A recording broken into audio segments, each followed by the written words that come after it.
বুদ্ধিজীবীদের নিয়ে মত বিনিময় সভা, এটা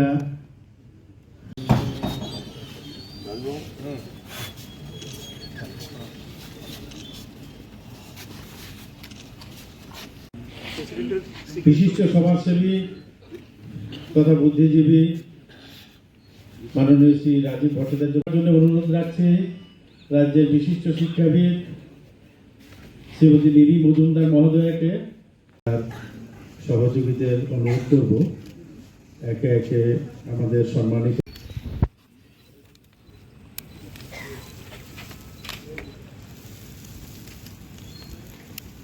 বুদ্ধিজীবীদের মতামতের মাধ্যমে রাষ্ট্র পরিচালিত হয়।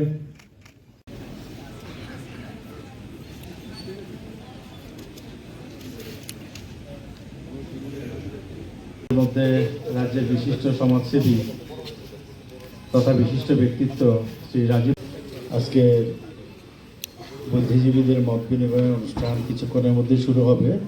ইতিমধ্যে আমাদের মধ্যে এসে উপস্থিত হয়ে গেছে ত্রিপুরা থেকে রাজ্যসভার নির্বাচিত সাংসদ, উপস্থিত আছেন বিশিষ্ট সমাজসেবী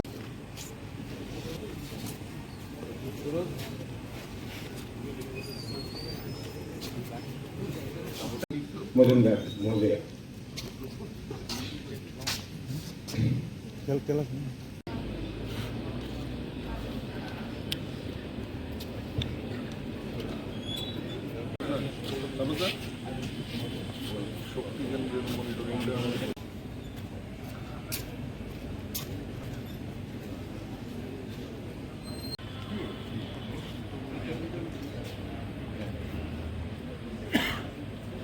আপনাদের সাথে মত বিনিময়ের মাধ্যমে আমাদের উপলব্ধি আপনাদের সাথে ভাগ করে নেওয়ার একটা প্রচেষ্টা নিয়েছি।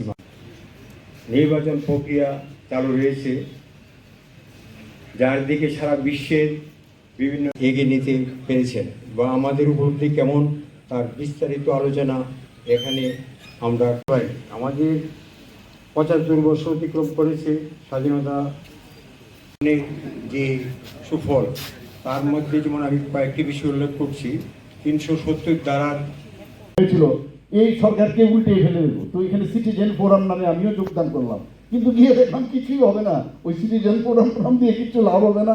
একমাত্র পলিটিক্যাল স্ট্রেংথ, সত্যি একটা বিরাট পাওয়ার, এটা সাধারণ মানুষের জন্য যদি কিছু করতে হয়, political platform is very important এবং ভেরি পাওয়ারফুল একটা স্টেজ আমি বলবো।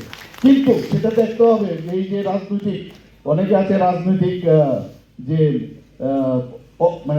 সেটাকে যে মিসইউজ করা, সেটা আমরা দেখে গেছি অলরেডি টেস্টেড। 35 বছর 5 বছর এর আগে সত্যিকারের অর্থে কিন্তু কমিউনিস্টরা ছিল, এর আগে সত্যিকারের অর্থে কমিউনিস্ট ছিল, কংগ্রেস ছিল, যেটা আমাদের বিপ্লববাবু একটু আগে বলেন, আমাদের প্রাক্তন মুখ্যমন্ত্রী, যে আমাদের 1977-78-এ যখন উনাকে এই মুখ্যমন্ত্রীকে এই আমাদের সুকুমার সেনগুপ্ত বাবুকে হটিয়ে ওনারা সিএপি পরবর্তী সময়ে জনতা এইসব করলো, ওনার দাড়ি ছিল, আমার মনে আছে আমরা শুনতাম যে দাড়িতে হাত দিয়ে সবসময় কথা বলতেন, সুদর্শন ব্যক্তি এবং সত্যি নিষ্পাপ আমি বলবো, বাট গুড অ্যাডমিনিস্ট্রেটর। উনি কি বলছেন, যারে আমাকে তো ওরা সরায়নি কিন্তু সিপিএম এর গোড়াপত্তন করে দিল। আজকে কিন্তু সত্যি সেটা আমরা দেখলাম, অদ্ভুত এই সারা ত্রিপুরার চেহারা এত খারাপ করে দিয়েছে যে আমরা এখানে থাকবো কি থাকবো না, জাতি জনজাতিদের সাথে একটা ঝগড়া লাগানো, জাতি দাঙ্গা 80 দাঙ্গা আমরা সবাই জানি সব জায়গার মধ্যে। এখনো কিন্তু এই যে অবস্থানটা আছে, আমরা আস্তে আস্তে করে মাননীয় প্রধানমন্ত্রীজি অমিত শাহজি এবং আমরা পার্টিগতভাবে আমাদের সর্বভারতীয় সভাপতি জেপি নাড্ডাজি, আমরা সবাই বসে জাতি জনজাতি আমরা সবাই মিলে যাতে একসাথে থাকতে পারি, আমাদের বন্ধন যাতে আরো অতীত হয়, সেই দিকে আমরা চেষ্টা করছি। একটা অবিশ্বাসের একটা বীজ এখনো কিন্তু ওদের মনে আছে, আমাদের মধ্যেও আছে। তো এই যে অবস্থানে আমরা চাই যে আগামী দিন, এখন যেহেতু তীব্রামতা আমাদের সাথে যুক্ত হয়েছে, আইপিএফটি আমাদের সাথে আছে, এর জন্য এখন ওদের সমস্যা হয়ে গেছে, তীব্রামতাকে গালিগালাজ করে এখন সারাক্ষণ ধরে। তোমরা যখন একসাথে বসে কিছুদিন আগেও দেখেছি বসে বসে খুব করে গপ্প করছিলে, তখন ভালো খারাপ লাগেনি, এবং কথায় কথায় সোশ্যাল মিডিয়াতে দিয়েছো, তখন যদি তোমাদের সাথে যেত তখন খুব ভালো। আর ওই সেই শিয়ালের গল্প যে আছে, সেই আঙ্গুর ফল টক, তখন এখন এই অবস্থা হয়েছে। সারাক্ষণ ধরে বিরোধী দল নেতা এখন ওনাদেরকে বলেন। এবং অদ্ভুত দেখতেছি যে আমি এক জায়গায় গেছি পশ্চিম আসনে এবার কে দাঁড়িয়েছে, আমি ইন্টেলেকচুয়ালরা এখানে আছেন, আমি বলবো যে কে দাঁড়িয়েছেন এবার দাঁড়িয়েছেন, উত্তরটা আমি দিয়ে দিই কারণ আমাদের অনেকগুলো প্রোগ্রাম আছে। এই পশ্চিম আসন থেকে এবার কে দাঁড়িয়েছে, ভারতীয় জনতা পার্টির তরফ থেকে আমাদের প্রাক্তন মুখ্যমন্ত্রী এবং আমাদের রাজ্যসভার সদস্য শ্রী বিপ্লব কুমার দেব। ওকে, তার ওনার বিপরীতে কে দাঁড়িয়েছে, সিপিএম থেকে আশিস কুমার সাহা দাঁড়িয়েছে। কি আমি ভুল বলেছি? আপনারা ওইভাবে চিন্তা করুন না, যেটা বিপ্লবদা বলার চেষ্টা করেছেন যে কি করে ভোটটা দেবে। কিন্তু আমি এখনো বলছি ওরা পারে না, এরকম কাজ না। কারণ গত ইলেকশনে 2023 আমি নিজের ভুক্তভোগী আমি দেখেছি, ভোর 5টার সময় চলে গেছে ভোট দেওয়ার জন্য। হেন তেন প্রকারে যেভাবে হোক গতিতে বসতে হবে, এই সরকারকে ফেলতে হবে। কারণ আমাদের অবস্থা খারাপ, আমাদের এক্সটিংক্ট হয়ে যাওয়া আগামী দিন তাড়াতাড়ি। এবং 5টার সময় ঘুরে সমস্ত ক্যাডার দাঁড়িয়ে গেল এবং ভোটও দিয়েছে। কংগ্রেসের ভোট তো পাবে না, কিন্তু সিপিএম এর ভোট নিশ্চিত পাবে।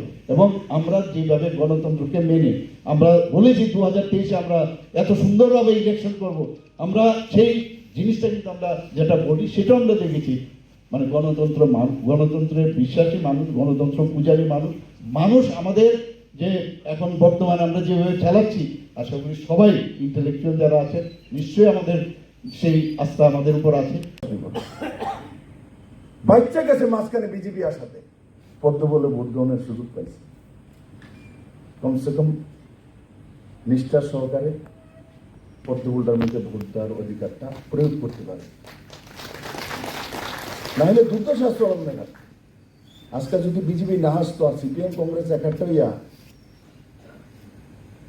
তাইলে 80 দাঙ্গার সময় যার ছেলেরে খুন করা হয়েছে, যার বাড়ি লুটপাট করা হয়েছে, যারা এনএলএফটি তৈরি করেছে, যারা এটিটিভ তৈরি করেছে, যারা শহীদ মিনার বিচ্ছিন্ন মনুতে 14 জনকে নৃশংসভাবে খুন করে চিদাম্পালকে, ঝর্ণাদাস পাল বৈদ্যজি কই আমার বোন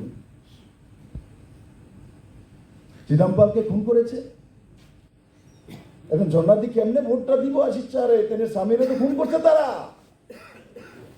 বুদ্ধিজীবী কন্যা আমার একটু কি অবস্থা। আমি তো ঝর্ণাদির একটা ফোন করুন, দিদি কই দিলেন ভোট আপনি? আপনি তো আমার দিকে ভোটার, আপনার হাজবেন্ডরে যারা মারছে এত প্রার্থীও নেই, সাধ্য শান্তি তো আপনি করছেন, ওখানে যাবেন কো? আর মানিকদার তো কইয়া লাভ নাই। আমি মানিকদাকে সম্মান করি, মানিক সরকারকে, 4 বারের মুখ্যমন্ত্রী, 25 বছরের টানা সরকার, পলিটব্যুরোর সদস্য। দাদা শেষ বয়সে 74-75 আপনি ভাবছেন ভোট দিবেন? সারা জীবন মানুষের কাজ করতে বেশি গেছে, কি হইব তারা? আমার কান্তা মন কর,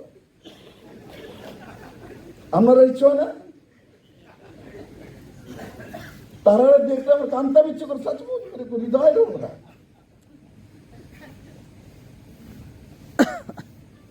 এমন প্রজাতি ত্রিপুরাতে রাজনৈতিক ব্যক্তিত্ব এরা।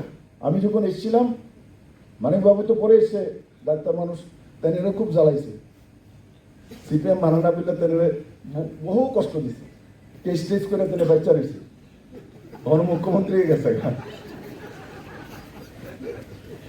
বেশি জ্বালাইছে, মুখ্যমন্ত্রী হয়েছে। এরা মানুষের কাছে কিভাবে যাবে? আমরা যখন শুরু করেছিলাম 2015-তে, আমি দিল্লি থেকে এসে ঘুরছি, বলছে এই এটা বাবু করে ঘুরতে লম্বা কাপড় তো ঘুরি। আরেকটা কয় যখন তারা লোক যুগ দিছে, কয় হে তো আধা বাংলা কয় আধা হিন্দি কয়, এ তো বাংলাও কইতে পারে না। ঠিক আছে, তোমরা পারো, এত পারছো, পারতে পারতে জীবনও কমিউনিস্টের সরাইতে পারছো না। কারণ কি, লালসটা, জিহ্বাটা তো এত বড়। চাকরি লাগবো রাতের অন্ধকারে, मानिक सरकार फोन किया ट्रांसफर लगभो। विप्लव देव ने एक लेटर भी नहीं लिखा मानिक सरकार को कभी भी, तो ये काम मुझे चाहिए, तो भी चेंज हुए। আমরা ইমানদারিতে কাজ করি। তখন আমাদেরকে বলা হয়েছিল এর সঙ্গে কে ভাই, কেউ নেই, একটা এমএলএ নেই, কোনো বুদ্ধিজীবী নেই, কোনো কিছু নেই। পরে না অরুণোদয় শাহ আমাদের সঙ্গে আইছে, বাড়িটা দিছে আমার থাকার লিগা, ইলেকশন প্রচার করার লিগা। তাহলে বুদ্ধিজীবী বুঝা লাগছে যে আইতাছে দিয়ালাই বাড়িটা।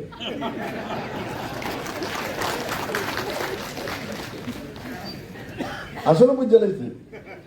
আমি এবারও আমি যখন সার্কিট হাউসে থাকি তো আমি বাড়িঘর নেব, আমার বলি দেখেন টাইমের বাড়িটা। আমরা কোন দিকে যাব, আমরা কোন জায়গায় আমাদের অবস্থান হবে সেটা আমাদের উপর নির্ভর করে। কারণ দেশের অর্থনৈতিক ব্যবস্থা থেকে শুরু করে দেশের সমস্ত পরিকাঠামোর থেকে শুরু করে সমস্ত কিছুর একটা আমূল পরিবর্তন আমরা সামনের দিকে দেখতে যাচ্ছি। এখন আমরা আমাদের ভারতবর্ষ দেশের যশস্বী প্রধানমন্ত্রী নরেন্দ্র মোদীজির নেতৃত্বে সরকার যে চাঁদে আমাদের সফল যে আমরা গ্রহ পাঠিয়েছি, উপগ্রহ পাঠিয়েছি, সেটা সেখানে গেছে। তো তাতে আমাদের কি লাভ হয়েছে, আমরা কি চিন্তা করছি, এটা কেন হল? অর্থাৎ এই যে ভারতবর্ষের যে সূচনা, ভারতবর্ষের যে মানে আমাদের প্রধানমন্ত্রী যে চিন্তা ভাবনা করছেন যে যেটা পৃথিবী কেউ পারেনি সেটা আমি করে দেখাবো, সেই যে মানসিকতা, সেই মানসিকতার বহিঃপ্রকাশ আমরা দেখতে পাচ্ছি। তাতে কি হচ্ছে, তাতে আমরা ভারতবর্ষী হিসেবে গর্ববোধ করতে পারছি। সেই কারণে আমাদের প্রত্যেকটা পদক্ষেপ, ভারতবর্ষের প্রধানমন্ত্রীর যে নরেন্দ্র মোদীজির যে পদক্ষেপ আমাদের সমস্ত ভারতবাসীকে সেটা অবাক করার মতো আমরা দেখতে পাচ্ছি। G20 মিটিং হয়েছে, তাতে ভারতবর্ষের কি হয়েছে, আমার কি হয়েছে? আমি সমাজের একটা লোক, আমার কি লাভ হয়েছে? G20 মিটিং এখানে হয়েছে, তাতে আমার কি লাভ হয়েছে? কিন্তু আমার লাভটাকে আমরা খুঁজি, কিন্তু আমার স্বাভিমান, আমার সারা বিশ্বের মধ্যে ভারতবর্ষের নাম হয়েছে, সেটা আমার কাছে আত্মতৃপ্তি। সার্জিক্যাল স্ট্রাইক হয়েছে, আমার কি হয়েছে? সার্জিক্যাল স্ট্রাইক, সেখানে পাকিস্তানের সৈন্যদেরকে সেখানে সার্জিক্যাল স্ট্রাইক করা হয়েছে, আমার কি হয়েছে? আমি সমাজে বসবাস করি, আমার কি হয়েছে? আমার লাভ হয়েছে, আমার ভারতবর্ষের মাথা হেট হয়েছে, সারা বিশ্বের কাছে আমার মাথা হেট হয়েছে। আজকে ভারতবর্ষের ইকোনমি ৫ম স্থানে পৌঁছে গেছে সারা বিশ্বের মধ্যে। আমার কি হয়েছে, আমার কি লাভ হয়েছে? আমি সমাজে বসবাস করি, আমার এটা লাভ হয়েছে কারণ আমি ওই সমাজে বসবাস করি, তার লাভ আমারও হয়েছে।